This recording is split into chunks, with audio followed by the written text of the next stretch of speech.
Good afternoon or evening, and welcome everybody. My name is Julia Joja. I'm Senior Fellow at MEI's Frontier Europe Initiative, and it is my pleasure to welcome you all to today's event on women in Black Sea security.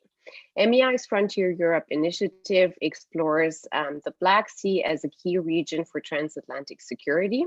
And with today's event that is part of our effort for Black Sea security and dialogue, we will look at women's contributions to Black Sea security and discuss the work and early career of three of our fellows who are female and we are very proud to support. So I'm thrilled to be joined today by Marina Farfenchuk in Brussels and Nadia Seskuria and Rusudan Sabahidze in Tbilisi, who will be sharing today their research and work on Black Sea security with us. And let me introduce you to Marina Farfenchuk, who is a young professional working on Eastern Europe and researching the Black Sea region from a Ukrainian perspective. Marina has worked with Ukrainian and international civil society addressing human rights violations in conflict areas, including as a fellow here with us at Frontier Europe and at the Eastern Partnership Civil Society Forum in Brussels. Currently, Marina is part of the Humanity Research Consultancy Group, where she offers her insights on the challenge of modern human slavery in conflict environments in Eastern Europe.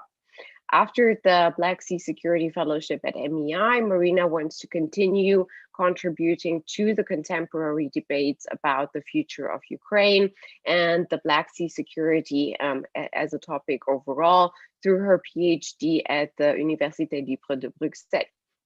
And it is also my pleasure to introduce Nadia Seskuria, Associate Fellow at the Royal United Services Institute, or RUSI, advisor at the Office of the National Security Council of Georgia, and lecturer of Russian politics.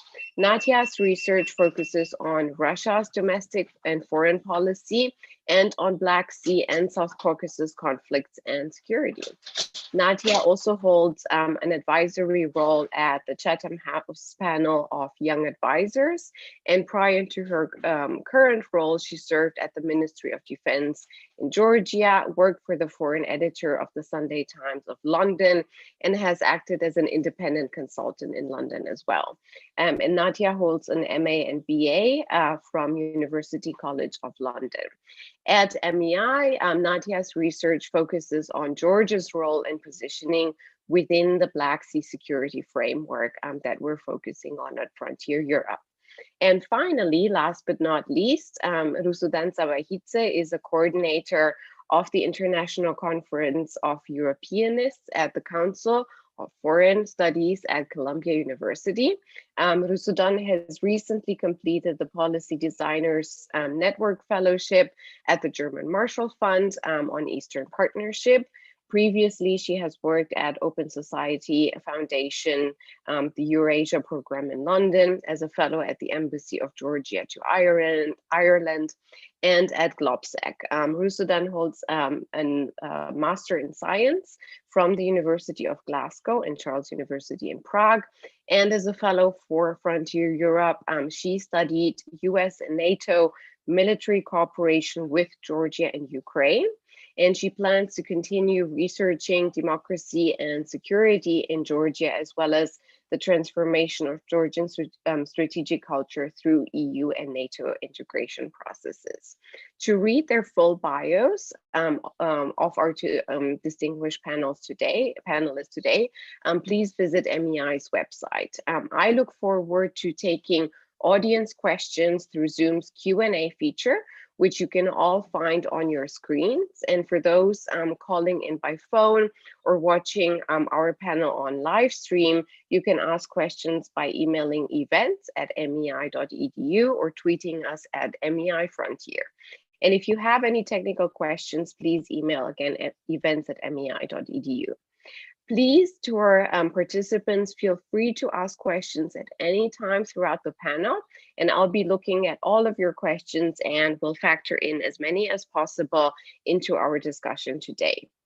So to introduce the topic, here in the United States, March has been celebrated as Women's History Month since 1987.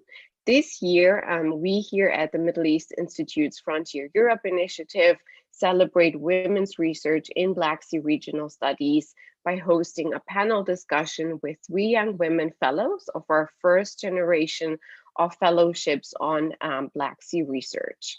Our program is proud to support the next generation of women researchers from the Black Sea region who are building as we speak their career studying and contributing to Black Sea security and dialogue. I would argue that most women in international security have experienced at least once in their life being the only woman in a security meeting. And on my part, I have experienced that way too many times on the Black Sea. So I'm particularly thrilled to host this panel discussion today. And we're here to explore 3 young women fellows' Black Sea security research agendas, their work as it is supported and has been supported by our fellowship, and their future planned contributions to Black Sea studies, including as alumni of our program. So to kick off the discussion today, I'm going to turn first to Rusudan to ask her about her work for us here and her research interest in the Black Sea security area. Russo, I'm thrilled to have been all of your mentors, but you have been my first mentee in this program. So please go ahead, share with us your work that you have been doing for the last few months. Good evening, everyone from Tbilisi. Thank you, Julia, for the introduction and for putting this panel together. I owe you a public thank you as well for your mentorship throughout the fellowship. And I'm really honored to talk about the whole experience as well as about my research that I have undertaken throughout this fellowship and beyond. As you have already mentioned, my general research interests cover the civil-military relations, and I've been fond to explore how NATO and EU integration affects this process, primarily in Georgia. And then throughout, along the way, I have realized that as the country that's still in the process of consolidating democratic institutions, we cannot study security as an isolated domain. And then I have decided to follow and learn more about the security and democracy nexus in Georgia. And I have primarily focused on Georgia. However, throughout the fellowship, I have also expanded my geographic horizon and have researched similar aspects in Ukraine as well. And my articles for the Middle East Institute have touched upon US military partnerships with Georgia and Ukraine. Some of them have also touched upon NATO policy priorities in the region, exploring how these countries can contribute to transatlantic security and to design and identify potential and associated risks with developing these new policy agendas in the region. And for my final research for Frontier Europe initiative, I've decided to focus on US military partnerships with Georgia in Ukraine and have explored the prospects of advanced military cooperation. Today, we can talk about endlessly about the importance of studying Black Sea region, but just to skip that part, I'd like to bring your attention to the main dimensions of US military cooperation with Georgia and Ukraine. And primarily in my talk today, I will focus on military aid, about the character and the frequency of US military presence in Ukraine and Georgia and arms sales. And then I compare these efforts to US engagements with other regions in Europe, historical precedents of promoting regional consolidation. And in doing so, I try to identify some of the gaps in existing US policy towards the Black Sea region, and more specifically with these 2 countries that are strategic partners for the United States. And then based on this, I argue for increased US presence, increased military cooperation from the United States in the Black Sea region in general. And I will try to conclude on optimistic notes, suggesting a few steps and recommendations for us as researchers and as well as for the policymakers. Just to really briefly touch upon the importance of studying Black Sea region, for the past few decades, there has been an international spotlight on the Black Sea, however, not for very good reasons. And yes, it is a strategically important region, but at the same time, it is vulnerable and it is very sensitive. That is due to the historical legacy that is created through the centuries of political relations between the littoral states that greatly shape current diverging political interests.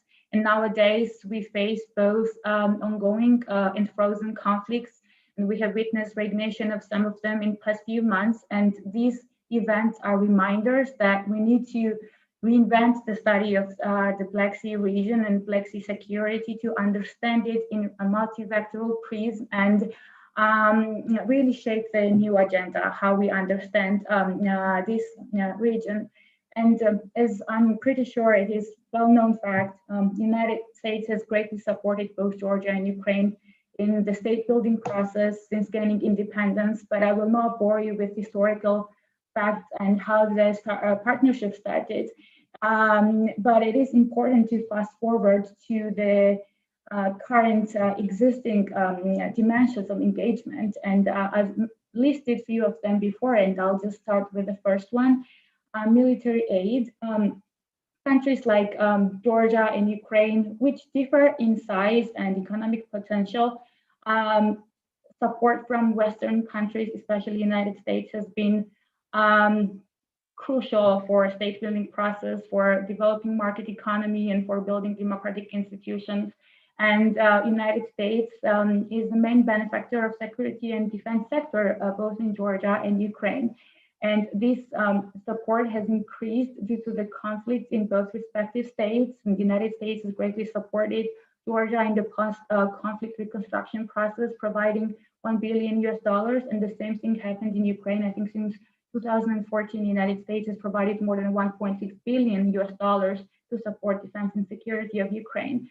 However, military aid itself is not enough to support building the defense sectors in these countries. And there are a lot of success stories how Ukraine and Georgia contribute to transatlantic security through participation in international peacekeeping missions, but these are limited experiences, and we should not forget and sideline the fact that both countries face serious security threats domestically. So the national defense capabilities are priority for both states. And as it is a well-known fact, both Georgia and Ukraine aspire to become NATO member states, but due to diverging political interests of NATO member states, both of these countries, Ukraine and Georgia, give more importance to the United States in terms of defense support, because bilateral partnerships provide more flexibility and more boldness to suggest certain initiatives. So when it comes to the second aspect, I focus in my research, which is the frequency and the character of US military presence in these countries. I do pay attention to the multinational and bilateral exercises. And the United States supports both states to develop their defense, national defense capabilities. These exercises focus on land, air, sea, and cybersecurity domains. However, priorities do differ for Georgia and Ukraine. To start with Georgia, after the 2008 war, its naval capabilities were exposed to be very vulnerable, and as a result of which, Georgia currently does not have a naval power, and it is only limited to border control. However, for Ukraine, maritime security is of utmost importance, that is due to Russian annexation of Crimea and ongoing conflict in Eastern Europe, as a result of which Ukraine lost access to its one-third coastline to the Black Sea. The United States, through different exercises, which is rapid treatment and sea breeze in case of Ukraine, and noble partner and agile spirit in case of Georgia, these exercises have grown from bilateral exercises to multinational efforts that also invite other regional players and NATO partners that promote better interoperability of the forces. And then arms sales has been very hot topic, and national force capabilities and military aid alone are not sufficient to deter Russian aggression in both countries. The United States has taken a major shift in 2017 when it allowed the sale of lethal weapons to Georgia first, followed by the same action for Ukraine in 2018. And even though use of these javelins are conditioned to defensive purposes only, they do have a significant symbolic and political meaning for both states. However, even though we look at these engagements and it's impressive, and both Georgia and Ukraine claim to be very close partners and reliable partners to the United States and vice versa, the current policy still lacks the regional oversight. And it is even more noticeable when we look at other regional cooperation mechanisms where the United States has succeeded to support their integration into NATO. And here I'm talking about US support to Baltic states and to Adriatic states that include the Western Balkans. Most of these states are already members of NATO. However, when we look at Georgia and Ukraine, it is obvious that current policy frameworks prioritize the bilateral relationships, and by signing charters of strategic partnership with Georgia and Ukraine in 2008 and 2009, the United States kind of remained on bilateral tracks with both countries. And that is why I argue that United States support has been crucial to advance democracy and security governance in Baltic states, in Western Balkans, as well as in Central European states. And on the other side of the Black Sea, which is even more important, with Bulgaria and Romania. And even though the United States supports Georgia's and Ukraine's Euro-Atlantic integration and NATO membership, still overarching policy regional frameworks have not followed.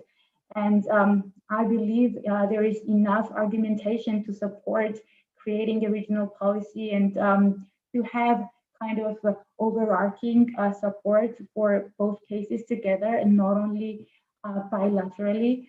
And the change in the US administration creates this opportunity. And also we see that Black Sea remains to be an area of global power competition, and Russia and Turkey increase their regional presence and dominance, which is very obvious in the Nagorno-Karabakh conflict, where Russia brokered the peace, as a result of which Russian peacekeepers were stationed in Armenia, and Turkey is also part of this process, while West has been fairly absent.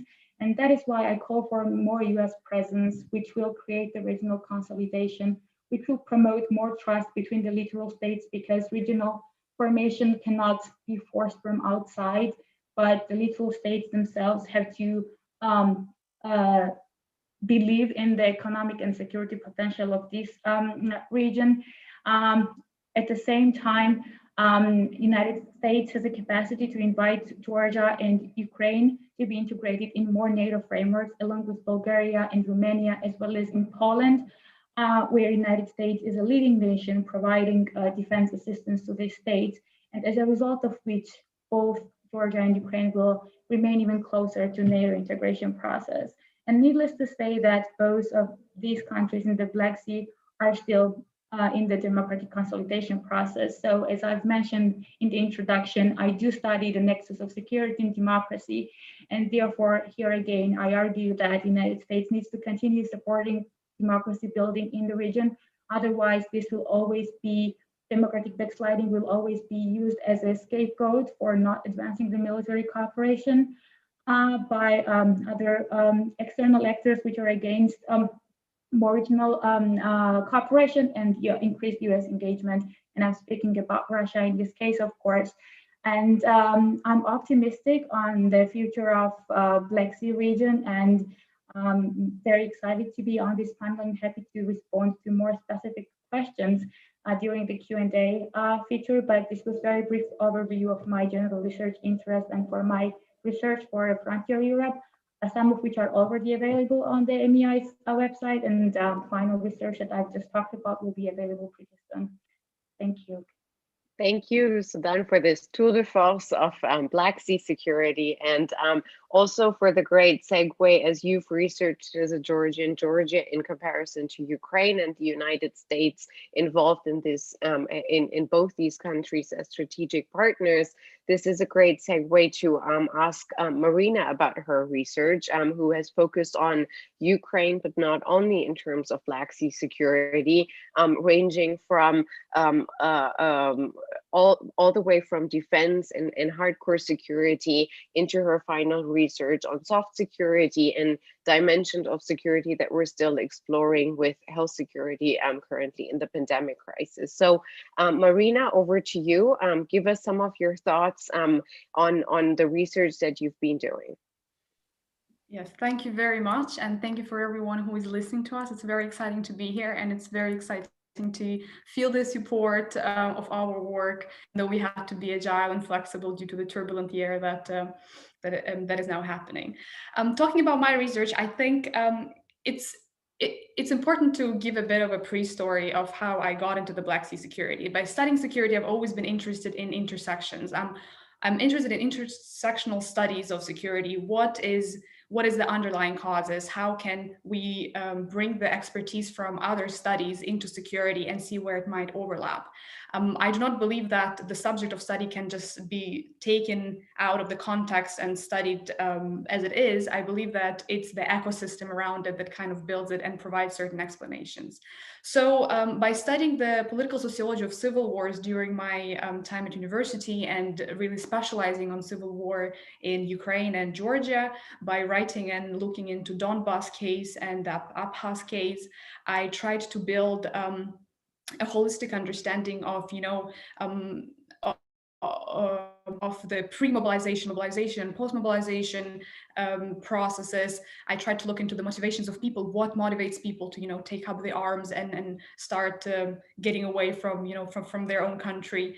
And this is the knowledge that I tried to bring into the Black Sea Security Fellowship. For me, it was a wonderful opportunity and a journey to be connecting my knowledge, my previous knowledge, with the regional perspective on Black Sea. And I have explored many dimensions and I've written different topics. And I've explored different topics within the framework of this fellowship. I looked into the maritime capacity of Ukraine, and I advocated for increased investments and modernization into the Ukrainian maritime sector, because that provides a big opportunity for Ukraine to be ready to address future threats that are coming to the region and be prepared to be more of an independent actor rather than the one that relies on the external help and military aid mostly.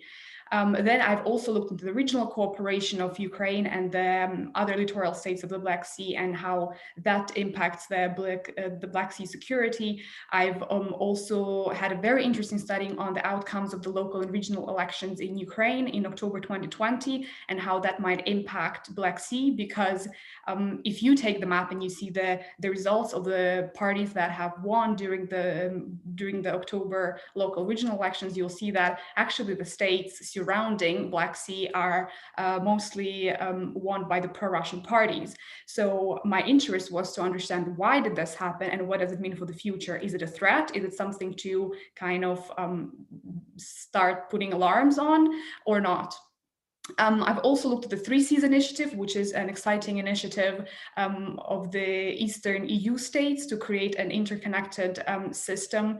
And I thought, that could be very beneficial for Ukraine too, but without the support from US, for example, it is highly unlikely that Ukraine will get any position or any role in this initiative. And I was exploring further into understanding, how can Ukraine actually play a bigger role? How can Ukraine interact with the actors and be valuable addition to the project? Also, one of the final articles I wrote about was about the American Black Sea Strategy 2021, where I emphasized and highlighted the importance and significance of ending and addressing ongoing conflicts in Ukraine, but also overall in the Black Sea, because we see that Black Sea hosts 5 ongoing conflicts, and they're one in Transnistria and Moldova, 2 in Georgia, in Abkhazia and South Ossetia, and 2 recent ones in Ukraine, in Donbass and Crimea. And interestingly enough, if we take all those conflicts, they all share very similar characteristics. They are all, kind of long in time. They are all protracted, Russian-baked, frozen or active conflicts that are very deeply enrooted in history, but also in mentality of people, of this kind of post-communist identity that we're dealing with. And as we see, multilateralism does not really help to address them, or does not really add anything valuable. There is still kind of no light in the end of the tunnel. There's no ending in sight of any of those 5 conflicts. And I think that should be the core focus of the Black Sea strategy for the US, to look more into those fragilities and vulnerabilities and try to stop the ongoing conflicts that present an opportunity for Russia to manipulate the region and to exercise its power more and more. And finally, my final paper, which is going to be published soon, and which I hope is going to be a very interesting study of mine, is focused about the COVID-19, and not as what harm the COVID-19 did to Ukraine and the Black Sea, but it looks at the hidden dynamics that COVID-19 kind of brought to the region. And it's a very exciting study because you see that, for example, the COVID-19 has created and exacerbated the alienation of Donbass from Ukraine even further because of certain mismanagement and let's say, not really strategic thinking from the Ukrainian government by shutting the borders and leaving out those regions, those vulnerable population, out of any access to the government territories. But also it has exacerbated the alienation of Crimea, because during the COVID time, Russia has sent its Cossacks military units to patrol the streets and to kind of militarize the region even more. Also, another interesting thing about Crimea that I write about in my final paper is the law that Russia has passed at the very beginning of the lockdown.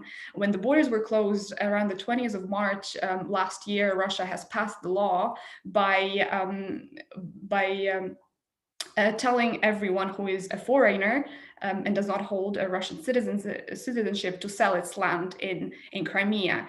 And for me, it's fascinating to see all those news circulating, for example, in Russian channels, but have no mention or no representation in Western media or Ukrainian media. And it's only now, when the law has entered into force and is finished, the deadline is approaching, or already actually expired, it was the 20th of March.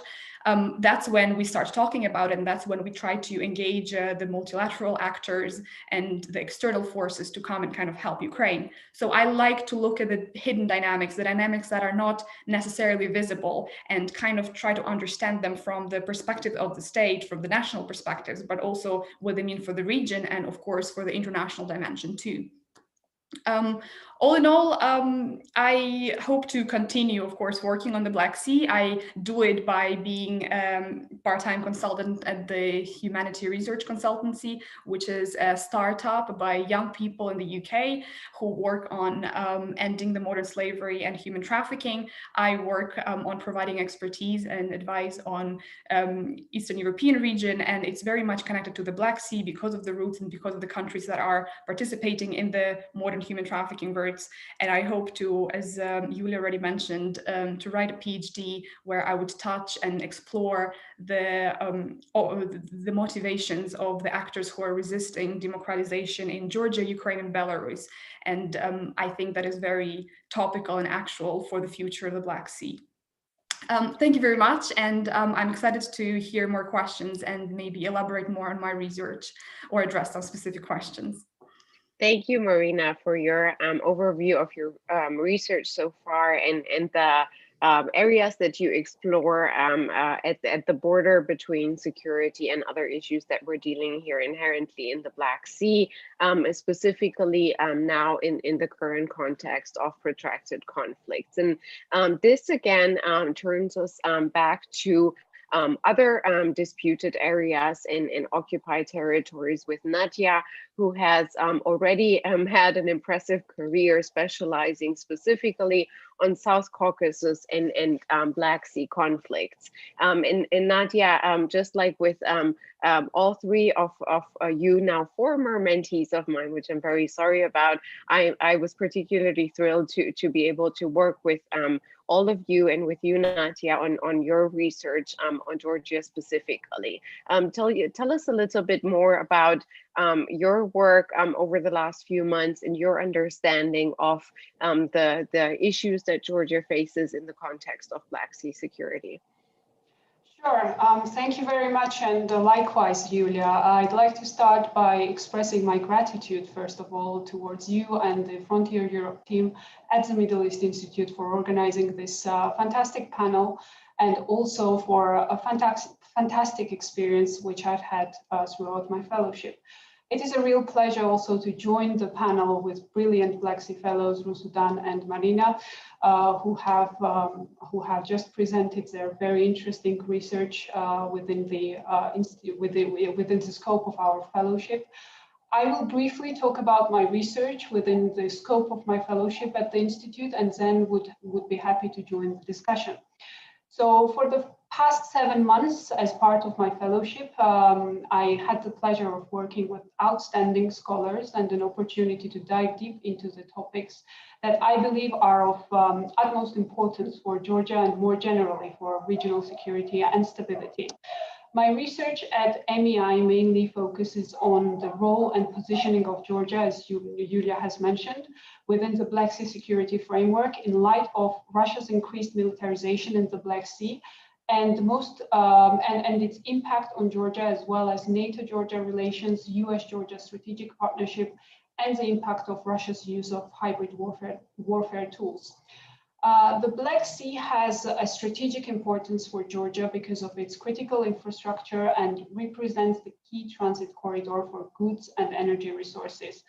Russia's occupation of Abkhazia and Skhin Valley region following the 2008 August War, annexation of Crimea in 2014, modernization of Black Sea Fleet, and the implementation of anti-access area denial zones clearly demonstrates that Kremlin's determination to enhance its control over the region, thus making the regional security more fragile and unstable. The security environment around Georgia has undergone a significant changes and shifts in the past couple of years. And for Georgia, the Black Sea security, I believe, serves as an opportunity for its inclusion within the transatlantic security framework. It is therefore critical for Tbilisi to reframe and strengthen its role as a proactive contributor to the Black Sea security.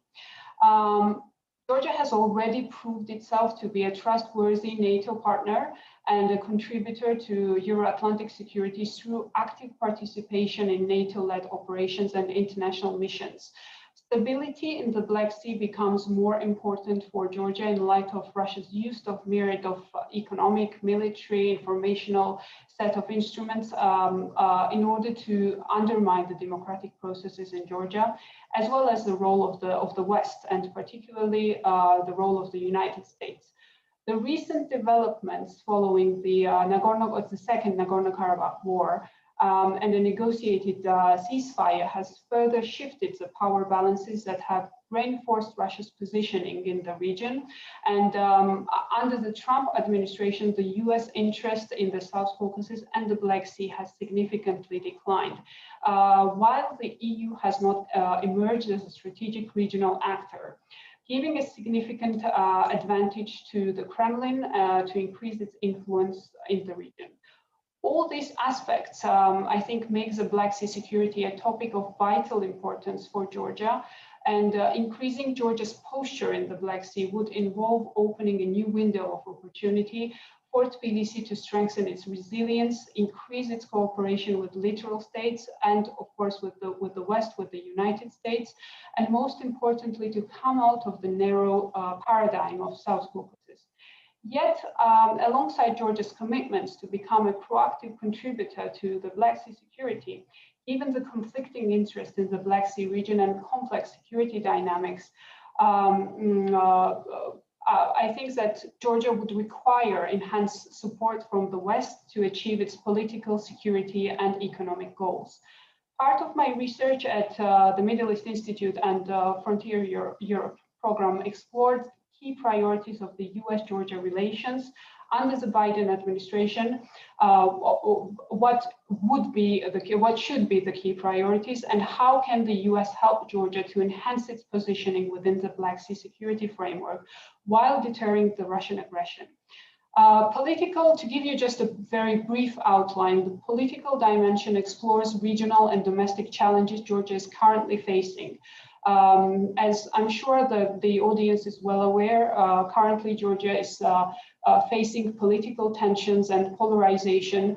So this is really a pivotal moment for the country, and the Western support would be very, very important.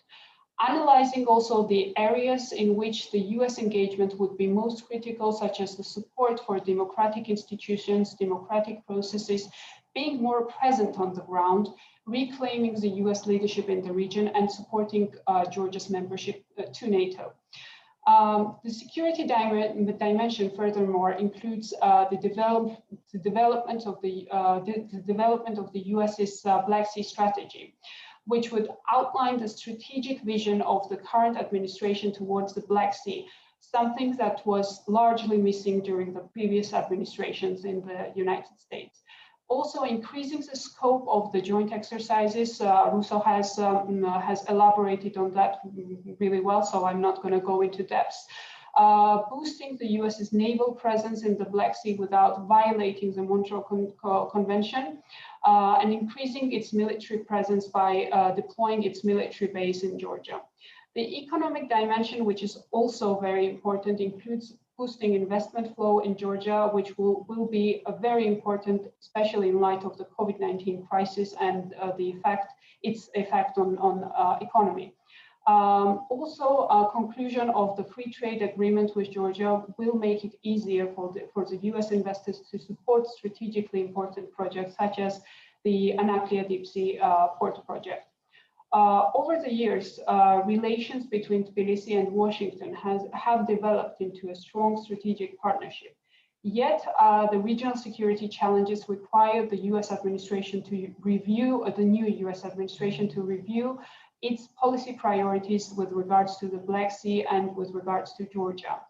While the Biden administration faces an unprecedented set of challenges at home in light of the COVID crisis, polarization in the United States, and of course the economic costs of the COVID-related restrictions, and in light of the global ambitions, I think it is crucial to support Georgia's democratic path that would ultimately lead to Tbilisi's European and Euro-Atlantic integration, which is the foreign policy agenda, foreign policy goal of Georgia. Throughout the fellowship, I also had an opportunity to analyze ongoing processes such as the importance and the meaning of the recent ECHR ruling on Moscow's responsibility for violations of 6 articles of the European Convention on Human Rights, and also the number of grave violations committed during and since the August War of 2008, as well as challenges of President Erdogan's initiative on the creation of the 6-country cooperation platform and the challenges of this initiative for Georgia. And Western engagement in the region, and particularly with regards to the Georgian government. Conscious of time, I would wrap up here, and I would be very happy to answer any fellowship-related questions or any questions related to my project. Thank you, Nadia, for sharing. And I was planning to move from what we have today in your work so far into the future, women in Black Sea security and Black Sea security in generally, but we're already having a couple of fantastic questions. Please continue to send them. We only have now about 20 minutes left. So I'd like to turn again to Nadia as a follow-up question on your research with a question that came in on the Six Nation regional platform in the South Caucasus. I know that your final research is focusing on that specifically. So based on the question that we have from Fiona, could you delve shortly into your view on the Six Nations regional platform and security implications for Georgia? Sure. So this is one of the topics which I had a pleasure of working within the scope of my fellowship together with Julia. And I would be happy to briefly outline what this initiative, which of course hasn't been implemented, it was just an initiative that President Erdogan came up with. But I think that if this initiative will go further, this will have a very massive implication on Georgia and on Georgia's national security.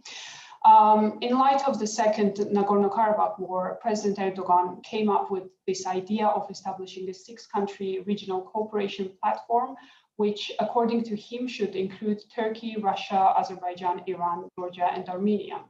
And this would serve the purpose of deepening and establishing engagement between these countries. He also mentioned that President Putin has a positive attitude towards this idea. In light of the conflicts in the Caucasus region and also conflicting interests of different actors and recent strengthening of Russia's role in the region by stationing Russian troops, the so-called peacekeepers in Nagorno-Karabakh, Russia would seek an opportunity to reaffirm its posture in the Black Sea in order to strengthen its influence. Also, this would be a perfect opportunity to weaken the role of the West, particularly targeting Georgia and Ukraine, which are 2 countries that are openly pro-Western and they're leading the pro-Western foreign policy agendas. Although a NATO member state, Turkey is pursuing its regional ambitions, and despite competitive relations with Russia, Turkey is increasingly willing to accommodate Kremlin's interests. And apart from this, the regional actors have strained relationship between each other. So this further complicates the implementation of such initiative. What this initiative means for Georgia. Georgia remains committed to Western values, and is an overwhelming majority of Georgian people support European and Euro-Atlantic integration, as we can see from public opinion polls. By the way, just recently, there was a new NDI poll published, which suggests that the support for NATO membership, which was already very high, increased from 69% in 2020 to 74% in 2021. So this really shows the extent of support of Georgian people towards the pro-Western agenda. I don't think that for Georgia, any cooperation framework that includes Russia as a member is a viable option, given the ongoing occupation, creeping occupation borderization, and Russia's attempts to destabilize the country by using both economic tools, information warfare tools, and so on and so forth. I think in light of such aspirations that Georgia has, Georgia cannot be part of the platform that aims also damaging the US interest in the region, which have already been relatively weakened, as I argued a couple of minutes ago during the Trump administration. And now I think this is the time during Biden administration to further strengthen relationship between the 2 countries, and for Biden administration to engage more closely with littoral states in the Black Sea. Thus, I would argue that Tbilisi, on the contrary, should strengthen engagement with the Western world, with the West, and be very outspoken against Russian aggression and in favor of strengthening US's US's influence at the global stage, and particularly in the Black Sea region. Thank you, Nadia. And we have a few questions that are kind of overlapping with what I wanted to ask all of you. Let me turn to Marina. You have extensive experience in civil society, civil organizations, specifically in Eastern Europe. There's a question or a couple of questions from Elena Murzak, who is also a woman in Black Sea security and doing the work of NATO in Moldova. So I wanted to ask you on her behalf and also on my behalf for this conversation, in terms of civil organizations from Georgia and Ukraine that participate in women, peace, and security agenda implementation. What is your experience in that, and how would you think this can be improved in the years to come? Thank you very much. Indeed, very interesting. I must say that in my experience with working with the civil society organizations on the ground in Ukraine, there are a lot of initiatives going on. I have had chance working at the NGO that's called Right to Protection, which works very much on IDPs, so internally displaced people, and the stateless people, and they really try to provide legal advice to anyone who needs it and who is in a vulnerable situation to lead a good life in Ukraine, because unfortunately the institutions are not always helpful. However, I think the challenge of those initiatives and many others that exist, because I think the Eastern Europe is known for its people, for the people who really active in mobilization, in helping, in assembling together to help each other to fight for their own rights, and to kind of always go forward to the brighter future. The problem I see here is therefore I guess somehow also connected to the identity. It's not to the identity in a way that sometimes it is overlooked and not given much attention or recognition or respect from the outside sources. I think sometimes civil society is often overlooked by something not necessarily very political, or not, it's not a body that is able to give a sustainable and long-term policy solution, and that is very often wrong. So in my perspective, it's important to give more attention, more spotlight, and seek more expertise from the external, so from the US, from the EU. It's important to consult civil society, and it's important to not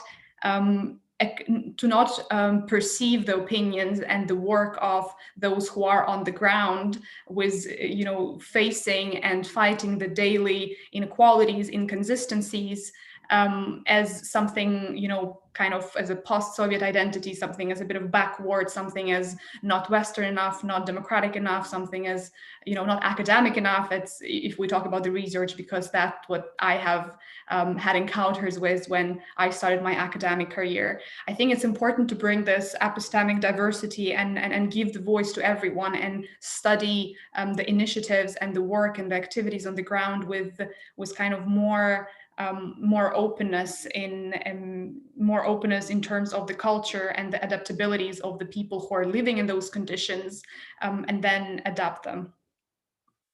I think that's it from my side. But Rusudan, please, I would like to hear more on terms of Georgian civil societies. Rusu, I know that you have some background issues. Are you okay to talk right now? All right, fantastic. So thank you, Marina, for your view on civil society. And I want to shift the conversation slightly to Rusudan and her view on academic research in women in Black Sea security. There's another question in terms of recommendations to attract more women in security research, specifically in the Black Sea. And then if you have ever seen, another question, if you have ever seen examples, or you can recall an example of successful gender mainstreaming in security institutions around the Black Sea region. I know you have done a lot of work in interviewing policymakers, specifically in the Black Sea region when it comes to security mail. So I'd love to hear your views and your experience on that. Thank you. These are very great questions. And I'll start by saying that when we talk about researching Black Sea, and not only we have the mission to diversify the voices who study this region, but we have to also promote the study of the region itself and to enable the voices as diverse as the region itself. And these are not limited to women only. Here are various aspects to consider because it really requires intersectional approach. And what I've seen at MEI is that whenever I have attended events, and I know Frontier Europe is a relatively new program, I've seen people from, all sorts of backgrounds coming from United States or elsewhere. But it's also important to have people from the region studying the region, because as I've mentioned earlier, regional building cannot be forced from outside, and there has to be this perfect balance of people studying it from various perspectives. And then, of course, this includes women. In terms of gender mainstreaming in security and defense sector, it's important to remember that these sectors reflect the general development in the society. And I think in Georgia, there is still much needs to be done in terms of supporting women, their economic empowerment, and the problems of gender violence. And oftentimes, women in security agendas are predefined to their engagement in mediation and peacekeeping and conflict transformation. And I've been part of these efforts previously. At the same time, COVID-19 really negatively affected these processes because most of these works, in case of Georgia, have been done in the regions, which pretty much requires travels, and with health mobility between the breakaway regions and the rest of Georgia, and the restrictions over meetings, these activities have been really healthy. But just to be very general in terms of the experiences and how to attract more women, it's about age as well. It's about setting examples and opening the scope of what we study in the Black Sea. And we cannot see Black Sea security only through hard security issues. It includes other security threats as well. And I think there are women and girls who are interested in these topics, and setting example and opening avenues for them to write and to speak about this is very important. And I know Frontier Europe Initiative is one of the great examples of supporting female researchers. And as a woman myself researching defense and security, I've witnessed those surprised eyes knocking on the doors of certain government agencies and visiting military bases. But this is part of the conversations we can have with taxi drivers who ask the purpose of our visits to these military bases. And it's about those everyday conversations when we can really mainstream and set examples that we as women can study the Black Sea security and not only. Thank you. So for for the last few minutes that we have remaining, maybe we can shift slightly back to the topics of Black Sea security at hand. I have one follow-up question, Rusudan, from our audience regarding your research. So I'm going to start with that. Where do you see necessary improvements in relations between Georgia and Ukraine and NATO and EU concerning military education and military civil relations? That has been part of your research specifically as well. That's how you started about your research at Frontier Europe. So if you could tell us very briefly your perspective on that. Sure, I'll try to be very brief, and I'll start with Georgia and Ukrainian relationships. This is very important, the interregional relations itself and increasing trust and cooperation between Georgia and Ukraine. However, unfortunately, most times these relations are politicized. However, I mean, it's obvious that security issues go beyond political relations and between the governmental relations. So military education and civil military relations are examples where we can really advance the cooperation between Ukraine and Georgia through sharing the lessons through the hybrid warfare that we have both experienced. And not only we can exchange these practices between ourselves, but to really contribute to building wider transatlantic military education agenda. And there are certain institutions already in place that are part of a substantial package for Georgia, and institutions that have been created the programs and curriculums that have been established with cooperation with NATO partners. And these agendas can be broadened to include other countries in the region as well as the NATO states. And there has been certain division of the levels of the programs, for instance, in strategic communications, what countries offering introductory and then follow-up courses and etc. So it takes political interest, of course, to advance such kind of exchanges, and we really should avoid it at all costs to politicize this process, and military cooperation is something where Georgia and Ukraine both stand strong, and therefore NATO can really help to explore more avenues of this knowledge share. Thank you, Russo. So in the last few minutes, 5 minutes to be precise, I'll have a follow-up question for Marina at the end towards how we can look ahead in terms of Black Sea security, particularly as we focus here in the United States on, with the Biden administration, a lot on Ukraine. We have the Crimea platform coming up. In the next few months, there's going to be a focus on that space of maritime security in Black Sea. So your thoughts on that at the very end in the last minute or two. And then before we go to that, to wrap up kind of the Georgia chapter, there's another question for you, Nadia, from our audience with regards to the Biden administration. You've mentioned that in your previous responses, but in terms of a different approach to the Black Sea, and whether Black Sea countries can or should explore other alternatives towards re-emerging powers such as China as an alternative to Euro-Atlantic integration, in your view? Shall I go first? Yes, Nadia, please go first, Yes. and then I'll turn it to Ukraine. Sure. So thank you for the question. I think it's still early to define and to analyze what will be Biden administration's policy towards the Black Sea. And as I've mentioned, what I would like to see is the Black Sea strategy, a vision towards the Black Sea from the United States. Yet we can already draw some conclusions looking at Biden administration's policy towards Russia.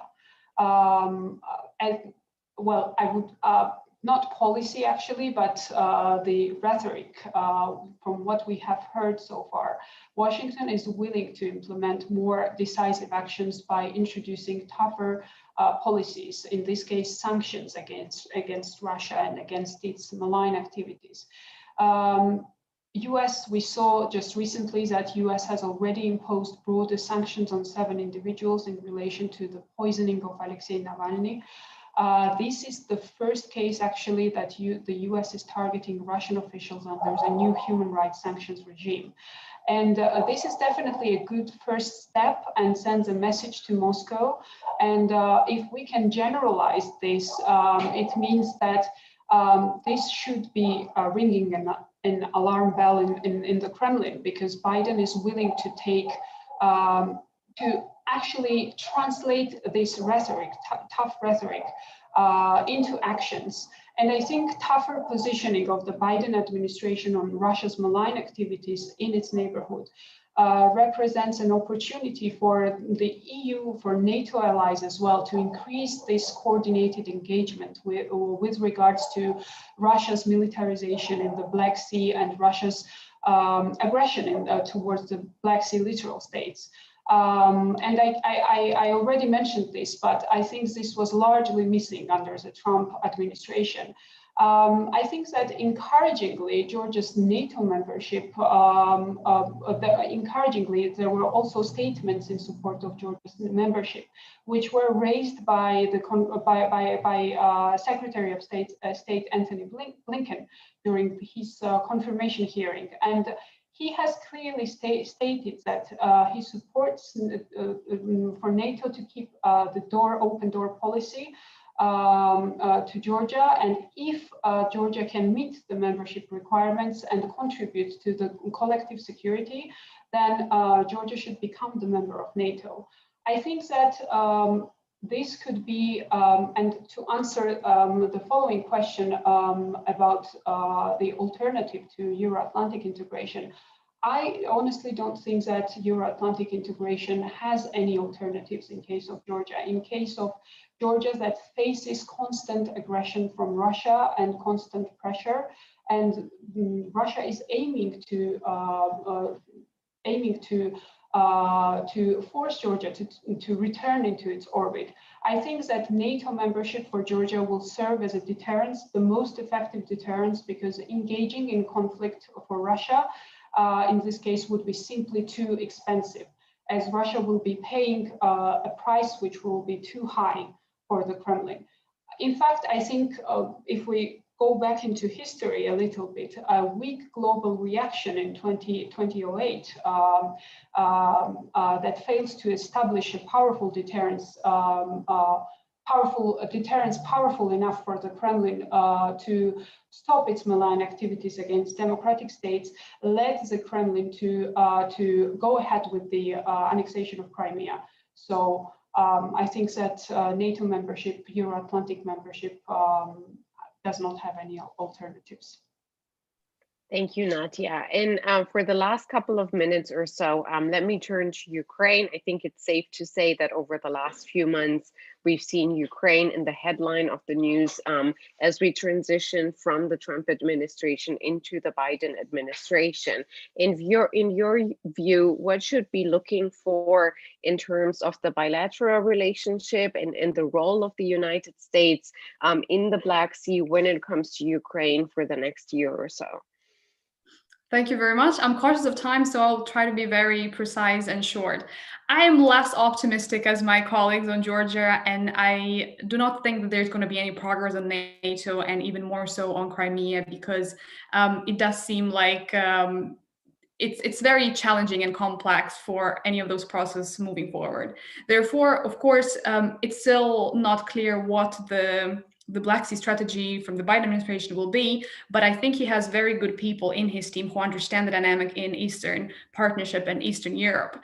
Therefore, I think it's true. The first and foremost point that should be done is that we should look at Black Sea as a region. So I would say I don't think the bilateral way is something that brings any results. And I think we have seen that in the past as well. And I don't think that we have been doing very well with bilateral policies. Therefore, I think it's important to come up with new political imaginations and new political ways forward with new policies and more innovation. Therefore, maybe we should cut a bit on normative rhetorics and on kind of trying to go into, democracy and rule of law so much, because we understand it's a very complex domestic situation that, has roots in post-Soviet legacies, and concentrate more on the Black Sea. And what is that element that is uniting all of the countries around it, and what can be done to invest and strengthen that element that is uniting all the countries around the Black Sea. But I think only the time will show, and I really hope that it's the brighter times coming from the Black Sea. Optimism and pessimism, but with a smile on your face, Marina. That's fantastic. I think just very shortly from me, a couple of takeaways. I think our takeaways from our conversation have been the United States is and remains crucial to Black Sea security. We need to think in innovative terms about Black Sea security to bring more West in and overall more stability and security. And then in terms of from our perspective from Frontier Europe, again, I have been thrilled to have been your mentor and work with all of you. And please, for our participants in this panel, check out our fellows' work. Marina, Rusudan, and Nadia are three of our young female first-generation Black Sea fellows, but we have other 7 who are just as brilliant, male and female. And we are preparing for a next call in a couple of weeks for the next generation of fellowship. So keep an eye on that if you are interested. We are thrilled to be able to support Black Sea security research. And with this, maybe the final note on this is you ladies have at the end of this conversation destroyed one or more cliches about women and Black Sea security. Your final takeaway was we need a harder line, not so much negotiation and rhetoric, but actually action on the ground. So thank you all for joining. Thank you to our participants for listening in, to our fantastic panelists for joining our conversation. It was a pleasure to host you today. And very last note from me to all our participants and people who will be looking at this as a record. We'll have it online in a matter of minutes or hours, worst case. Keep an eye out for Rusudan, Marina, and Nadia in the next few years, because I'm convinced you'll see all of them more and more when we talk about Black Sea security, and we hope we'll be able to join you and host you again in the future. Thank you so much. Enjoy the evening, enjoy the weekend, everyone, and I hope to see you soon at Frontier